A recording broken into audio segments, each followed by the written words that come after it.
यह कहानी एक छोटे से गांव में रहने वाले एक गरीब किसान की है जिसका नाम रामू है। रामू का पूरा परिवार कृषि पर आधारित था और उनकी मुख्य आय खेती से ही होती थी। वे एक छोटे से खेत में जैविक खेती करते थे और उन्हें खेती में विशेष रुचि थी।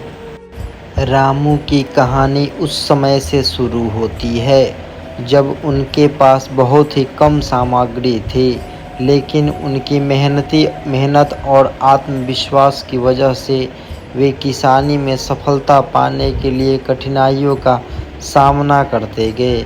वे सिर्फ जैविक खेती की तरफ ध्यान केंद्रित करते और खेत में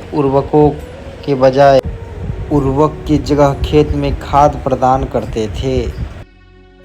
अपनी मेहनत और समर्पण से रामू की खेती धीरे धीरे फलने लगी।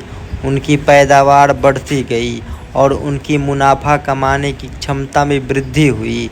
वे अपनी उत्पादों को स्थानीय बाजार में बेचते और इससे उनकी आर्थिक स्थिति में सुधार होने लगा। रामू की सफलता उनके परिश्रम, संघर्ष और सहनशीलता की कहानी है। उन्होंने कभी हार नहीं मानी और हमेशा आगे बढ़ने का प्रयास किया।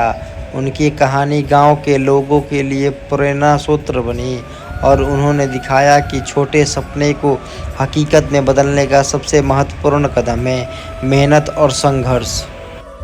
इस कहानी से हमें यह सीखने को मिलता है कि सफलता पाने के लिए धैर्य और परिश्रम अत्यंत महत्वपूर्ण होते हैं। चाहे आप किसी भी क्षेत्र में हो, रामू की तरह हमें भी अपने लक्ष्यों के प्रति पक्षपात नहीं करना चाहिए और निरंतर प्रयास करते रहना चाहिए, चाहे समस्याएं कितनी भी कठिन क्यों ना हो।